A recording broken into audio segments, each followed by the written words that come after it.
Okay, welcome to chapter 5, which is number systems. I should have brought down my tablet before I opened up the recording, but you know, hindsight's a beautiful thing. Come here, my little Wacom, or as the Yanks call it, Wacom. The Wacom tablet.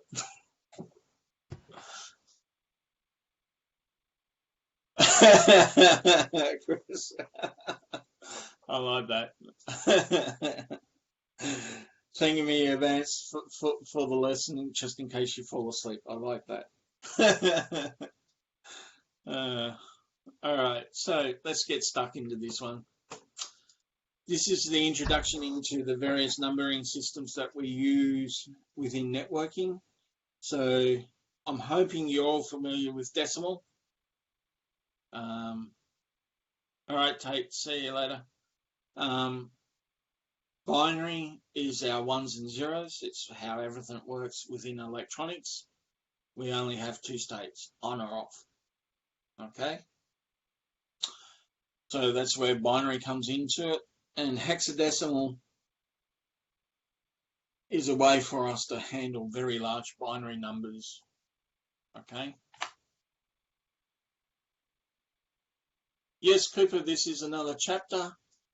This is chapter 5. It's going to be very quick. Okay?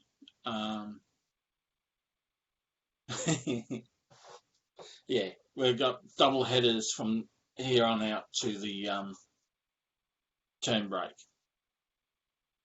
Most of them, like this one's 18 slides. All right. Do you need to read them both today? No, I'll let you read them over the week. Okay. So it's up to you how you break it up, but relatively speaking, they're smaller chapters than the others.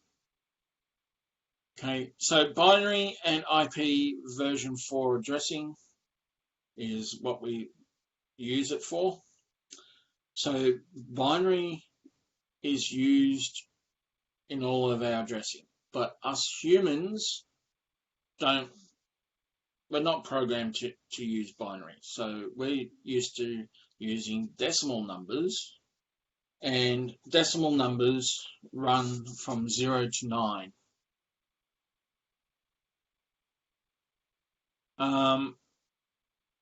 No, it varies.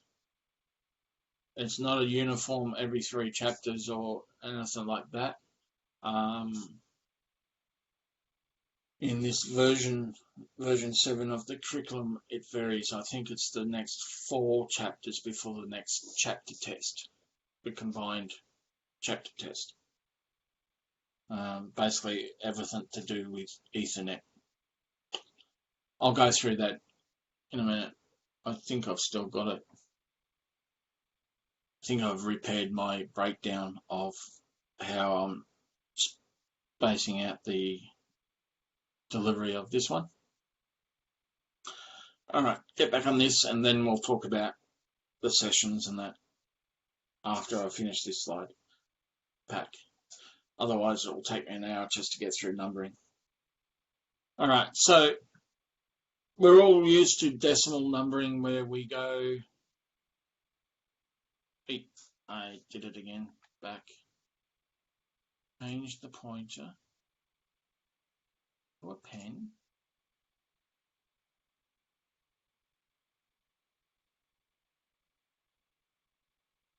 I want the blue pen instead of the red pen.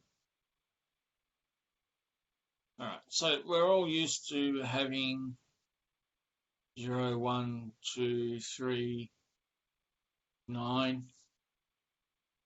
as we add 1 to each other, yeah? And what happens when we get to 9?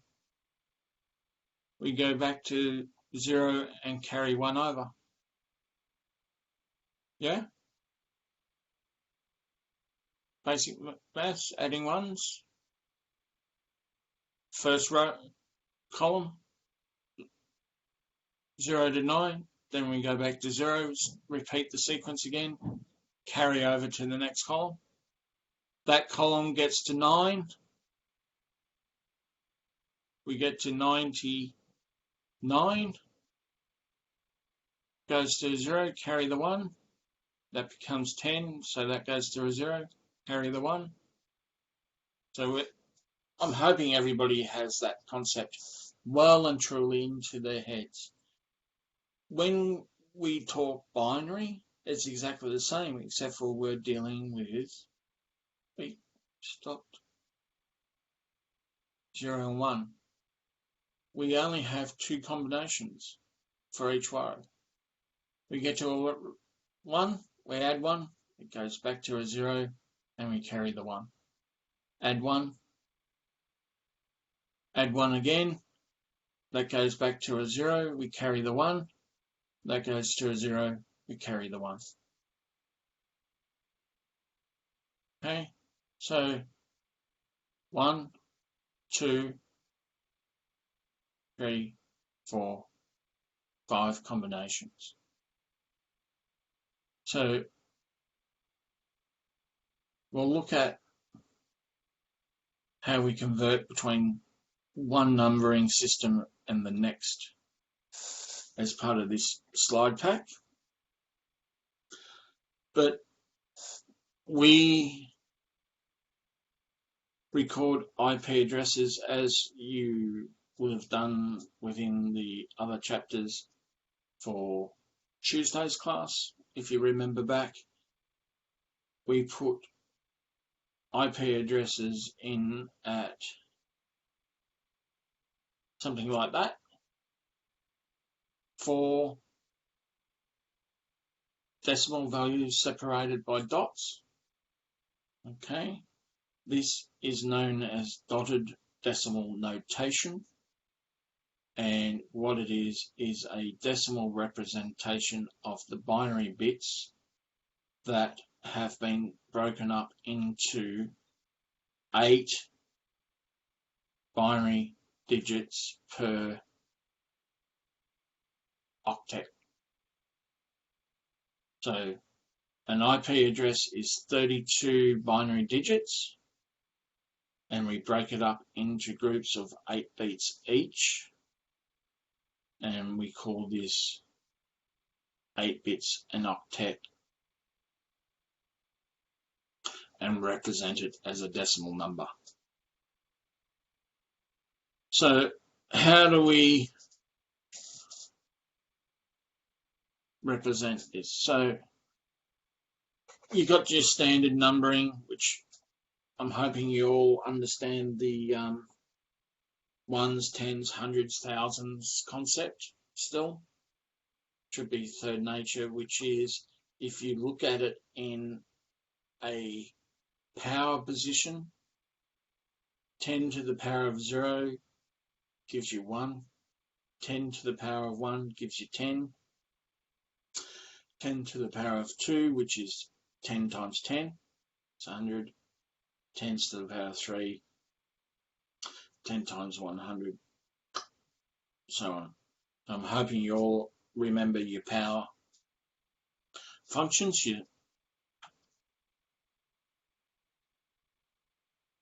So the same thing occurs with binary. So we represent the columns as binary notational positions of 2 to the power of 0 is 1, times by 2 is 2, times by 2 is 4, 8, 16, 32, 64, 128. Now if you do the count, that's 8 digits across. So an octet is 8 binary digits, and if we use the positional notation, we get an equivalent decimal value for its location. And so a binary number of 11000000 is, okay, notation 128 and 64 equals 192. So wherever there is a 1 in the binary digit using this notation positional value, we know the equivalent decimal value based on the power notation. So we can convert all these decimal numbers out to binary or binary back to decimal using this system. Okay? By using the positional values, we can convert any octet value from binary to decimal or decimal to binary by just reversing the function. So where there's a 1, we just add the values together, and that will give us the value of that octet. And in converting backwards, we just do the same. So we start with 192 and start from the left-hand side. Does 128 fit in the 192? Yes. Put a 1 there. That leaves us with 64 remaining. Does that fit into this column? Yes. There's nothing remaining, so the rest of the digits are zeros. And here we go for the addition and of the values. So converting decimal and binary. So in their mathematical description, 168, is it greater than 128? Yes. Then you put 1 in it and you take 128 away from 168, which leaves us 40. Is 64 greater than? No. So we 0. 32 fits into 40, so we put that on. That leaves us 8, so 16 doesn't fit. 8 fits, all zeros afterwards. And you're going, but I don't understand. Don't expect you to grasp it all in today's chapter. But guess what? We will currently start doing exercises on conversions. I will start putting up little task sheets doing conversions and then working our way through them as we start doing more and more chapters. Okay? Yeah. I feel like this makes lots of sense. It will. Look, IP addressing and binary hexadecimal conversions is, the old white man's magic and makes no sense to anybody until that little light bulb moment and it clicks in your head. Alright? So the total number is 256, correct? So I didn't think that's why. Is it 256 or is it 255? There's 256 combinations out of 8 binary digits. Okay. Okay? Which gives us a range of 0 to 255. 55. Right, okay, yep. Yeah. So there's 256 combinations starting from 0 to 255. Okay. Alright. Hexadecimal is base 16. So decimal is base 10. Binary is known as a base 2 numbering system. Hexadecimal is a base 16 numbering system. So for each row or each digit, it represents up to a 16 combination under decimal. So if you looked at them side by side, 0 to 9, all the same.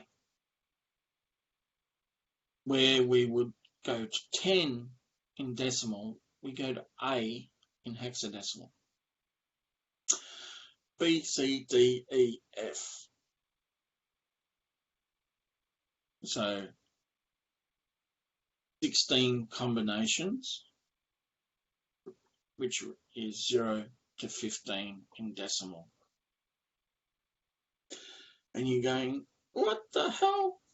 Well, wouldn't it be easier to write an F rather than 4 ones? All right. So if I write a number that's 6 hexadecimal number digits, 6 times 4 is 24 binary digits that number would have to use. Which would you prefer writing or typing? Okay, so it's just another way of representing numbers, and we use it to limit the number of digits that we have to use. Okay, so here you see we have 4 hex digits. Each hex digit is represented by 4 binary digits, which gives us 8, 16. All right. So it's just a quicker way for us to write large binary numbers together, such as our IPv6 address. Okay. Our IPv6 addresses use 128 bits. That's huge. I personally do not want to write or type 128 binary digits every time I enter an IPv6 number. Okay. So we record IPv6s using hexadecimal. The other place that we will use hexadecimal addressing is in the network cards. Our physical address on the network cards are in hexadecimal as well. And there's a beautiful little thing that we can do with hexadecimal addressing using the network physical address, which we'll go through when we do IPv6 chapter,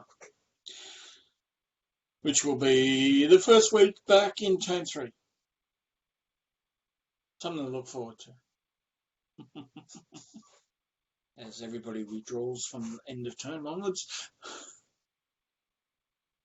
This term ends, yeah, I'll go through that after I finish the presentation. I'll bring up the schedule so you'll see what the term dates and everything are when we look at that. So decimal to hexadecimal conversions, the easiest way to do it is to go from a hexadecimal to 4 binary. So it's easier to just convert them back and forth using decimal and binary combinations. So I've always taught we go from hex to binary to decimal. And you go, why? Well, that's 1 digit. That's 4 digits. That's 2 digits. So, you know, it's an easy. All right, to give you an example, what do you have to do to get 168 base 10 into a base 16? Well, if you don't do this step, you've got to do the divide by 16. How's your long division? Anybody want to do long division? No? Yeah, neither do I. So, We all have access to a calculator, though. not in the industry certification exam, you don't. I guess that's a valid point.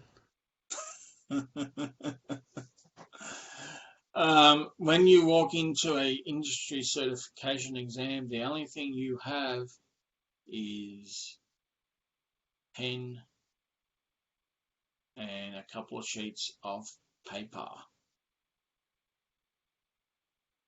Okay? No watches, no phones, no keys, no wallet, no nothing other than yourself and your clothes. Okay? Anything that could be potentially used to cheat is removed, and anything that could potentially be used to record the exam is also removed. So I'll go through and explain these conversion factors in the way I do it on a separate little video, which is already up on YouTube.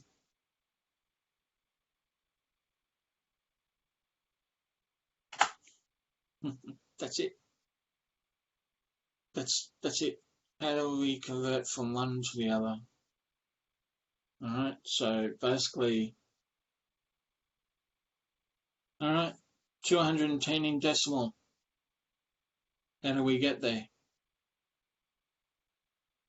All right. So we know it's going to be 8 binary. So we convert 210 in the binary and we get 128.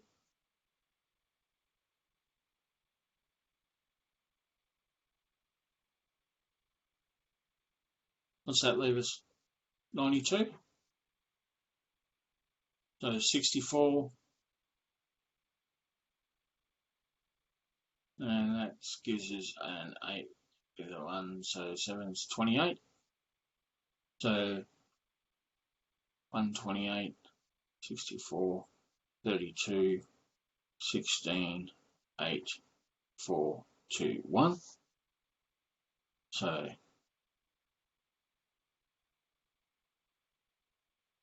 we have a 128 and a 64. 28. Does 32 fit in 28? No. So that's a 0. 16 fit? Yep. That leaves us with what? 12, which is an 8 and a 4. 2 and a 1 is a 0. Grab our 4 binary digits. So 1101. And this becomes an 8, a 4, 2 and a 1. So that's 12 and a 1 is 13, which converts to A, B, C, D, E, F is 10, 11, 12, 13. So that's a D. The next group was 1100, which is 12, which is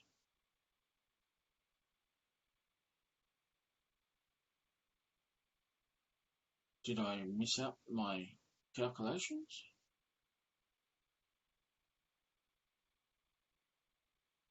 Well, that makes sense, doesn't it?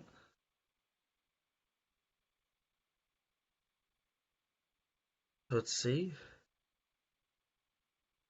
DC, or is that not right? Oh, they're saying 210 is D2, which would be a different number than what I'm getting. 128 and 32, 64, 28. Have I missed? They're saying that's 32. That's 224. They've screwed up their maths. Haha. Ha. Okay, so DC 210 That's why they did it. They were trying to fool us. is DC, or 11011100. Isn't it good that I actually went through that example and found out there's a big mistake in the calculations? Yeah, Cisco was wrong. So what I should do is come across into there and go. And now the world will know it. So D, they've done a typo on that one. That's actually 01. And then we have 11.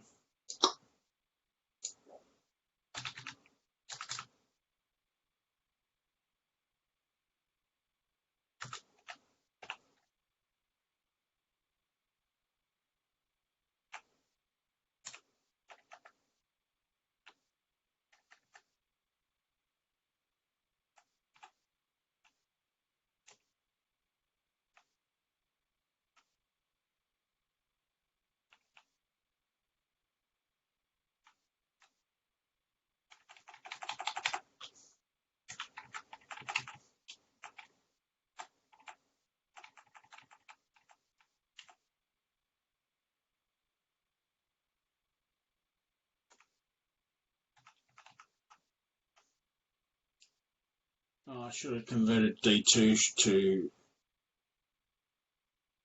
Whoop. There's a much easier way of doing this. Okay, D2. No, that's still.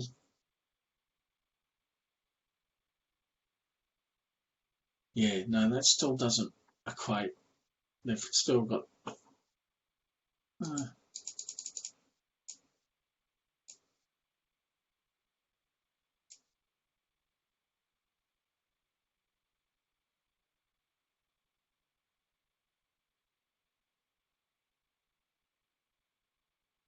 That doesn't equate to 210.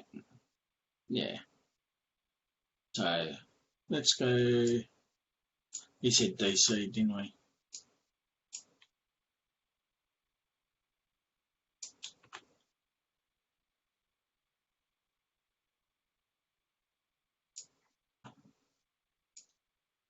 Okay, that's the maths fix.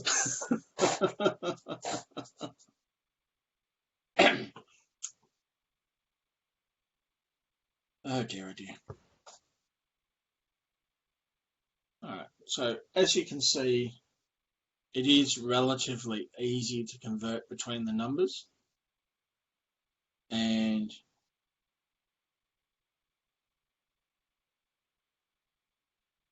what we'll do is we'll put up some exercises to do so you get used to doing these conversions. And what I'll do is I'll go through the answers between each week. Okay, so I'll put up an exercise and let you work on it during the week, and then we'll go through the answers as part of the next week's presentation. Does that sound like fun? No, but we're going to do it anyway. All right. Discard the ink notations and close that presentation. All right.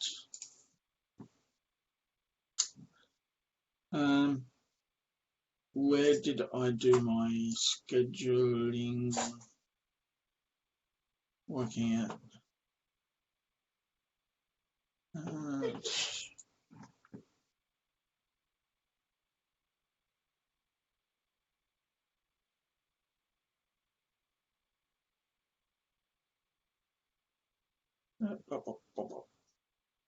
Just got to find the right file.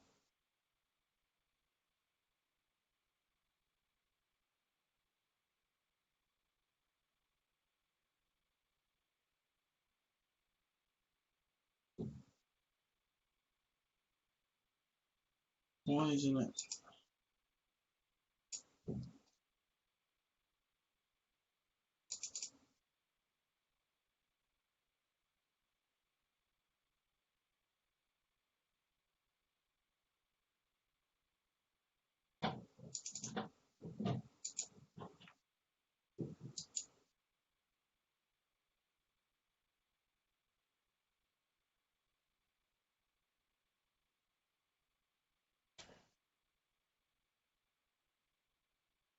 Okay, I'm in problems. Problems.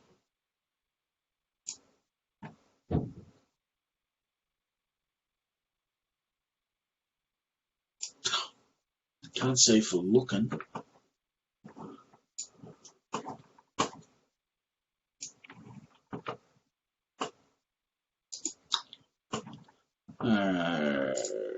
Timetable.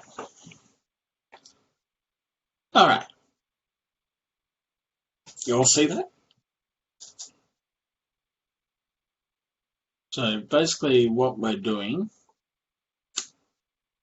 is week beginning the 1st of July, which was Monday.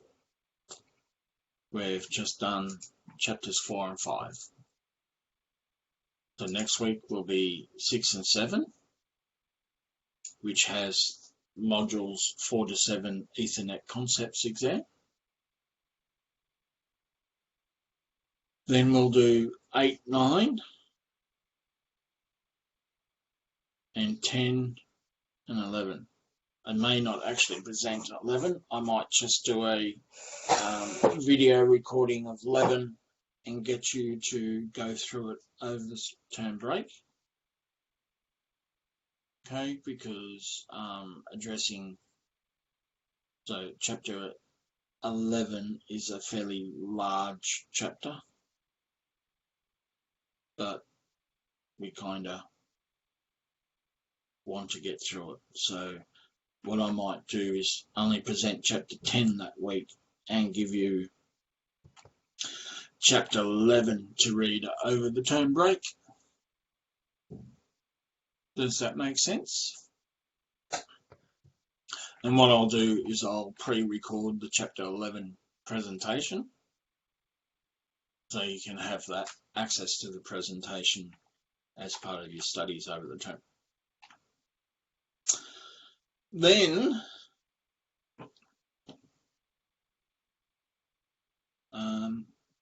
we're looking at, I have to finish this off because I haven't included any of the 404 assessment items where they come into play, but basically 427s are laid out across those dates, as in you start them then. Okay, now, so our school holidays is 29th of June to the 10th of July, which are Mondays to Fridays. Thanks. Do not expect any potential role return to campus until term 3, and they are talking about having a staggered return to classrooms. Now, this could be a partial return, so due to social distancing, that what will occur is not all classes will be running on any given day on campus, because we can't have our maximum normal students on campus at the same time and comply with social distancing requirements. Okay, so they're talking about having us come in staggered one of the suggestions is staggering the hours, so running half the students across the morning and half in the afternoon and all this sorts of stuff. So I don't know what the final answer is because they haven't worked it out yet. But, all right. So the two modules that we deliver as part of the ITN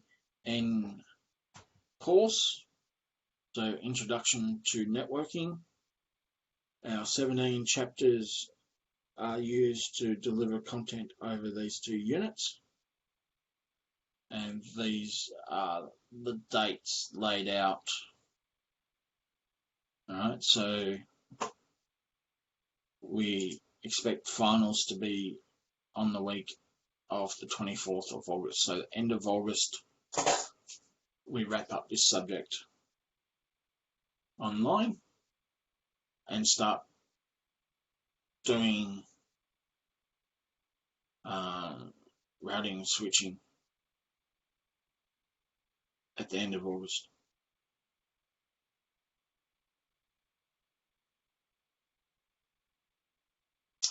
Does that answer your question, Cooper? When's term break? 29th of June. Thank you. That's All right, so just make note. What I'll do is actually take a PDF of that timetable and put it up on Discord for people so they can work out what it is. But first I need to work out where these assignments fit in the overall scheme, and I'm working out the juggle of IT essentials here, which is these units here.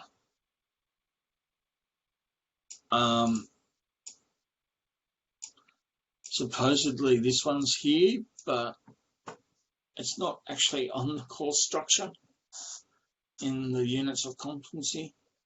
So I can't work out where that came from and entered the timetable, because it's not a unit in my learning either. So I'm still trying to work out where that entered the timetable. I think it'll just be deleted, thus finishing IT Essentials at middle of August. All right. And again, I'll post that up once I get, these are the chapters laid out. So I'll take that as a separate PDF and put it up on the Discord as well.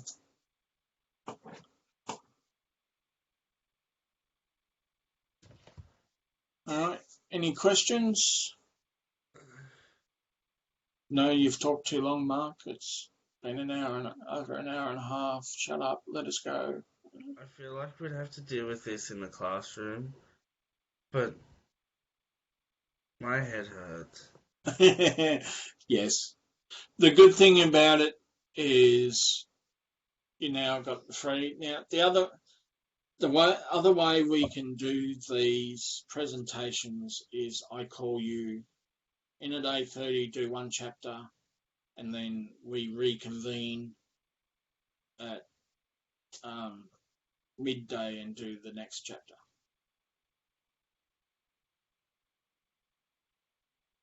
Yeah, that could work. So, or at least, like, even a half an hour break, I feel, would be, like, even a 15-minute break, but, like, a half an hour break, I feel, would be enough. Whereas if you make us wait from, what time did we finish? 9 until 12, we're probably not all going to make it back for the second chapter. Well, exactly. A 30-minute break, most people probably won't make it back from either. Yeah, okay. Based on history within campus. Yeah. And I know when we break for lunch breaks, we tend to have a high disappearance rate. Yeah, okay. That's why they do it in a 5-hour block. Yeah. We used to actually start at 9, have a lunch break and come back. Mm. but we found the student retention after lunch sort of really dropped off. Okay, yeah, no, that makes sense. So that we got the, yeah. All right. How about I put a proposed delivery timetable Yep. on Discord, and people can comment on which method they would prefer. Yep. Okay.